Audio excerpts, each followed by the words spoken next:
La réglementation du prix, ce n'est pas pour une volonté abstractive, c'est parce qu'on pense que c'est un des moyens très importants de conserver les acquis dont on s'est doté au Québec, avec ce réseau de distribution extraordinaire que représente le réseau de libraires très variés que nous avons au pays et qu'on a pu se constituer, entre autres, avec l'appui et grâce à la loi 51. Le Québec ne sera certainement pas le premier à établir une réglementation du prix. Pensons seulement à la France, qui a établi une réglementation du prix avec le ministre Lang en 1981, si mes souvenirs sont exacts, et qui a fait la preuve justement des résultats. Tout au début, quand ils ont établi cette politique, il y a eu naturellement des gens pour, des gens contre. Aujourd'hui, il n'y a plus personne qui s'élève, plus personne qui essaye de dire que ça n'a pas été utile. Le marché du livre français n'a absolument pas été pénalisé. Ça a été bénéfique au marché du livre. Mais la relation, moi, en tant qu'éditeur, la relation que j'ai avec les libraires est excessivement importante. C'est dans toute la chaîne du livre un engrenage absolument indispensable si l'on veut que nos livres, que les auteurs écrivent, se rendent jusqu'au lecteur.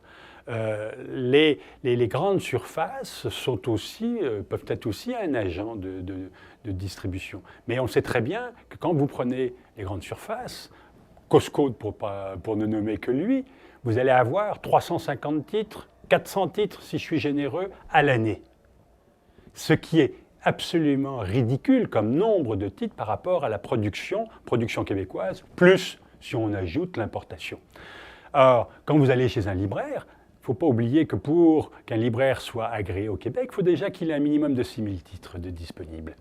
Donc, on offre aux clients cette diversité, diversité en quantité, diversité en type d'ouvrage, en type de titre, et ça, c'est absolument important pour l'éditeur, pour l'auteur qui veut que son livre soit rendu disponible, et c'est important pour le lecteur. Moi, en tant que lecteur, oui, je peux être intéressé par lire le dernier best-seller qui est sorti, mais je vais être aussi intéressé par retrouver un livre qui est paru peut-être il y a 5 ans, par un essai qui a peut-être une audience beaucoup moins grande, mais qui n'est pas pour autant moins intéressant pour le lectorat et pour la culture. Alors le livre numérique, c'est certain, apporte une dimension nouvelle à la diffusion de la culture, à la diffusion du livre. Je pense qu'il faut que quand on parle de livre numérique, on parle seulement d'un support nouveau. Le contenu, lui, reste le même. Le travail d'un éditeur va rester le même. Le travail d'un auteur, d'un écrivain va rester le même. C'est vraiment au niveau de la diffusion et puis du consommateur qui accepte de lire plutôt sur un support numérique que sur un support papier. Mais c'est donc une question de contenant. Il faut absolument qu'avec le livre numérique, on maintienne cette chaîne du livre telle qu'elle existe aujourd'hui et qu'on maintienne cette disponibilité, oui, mais cette diversité, si on veut conserver la créativité.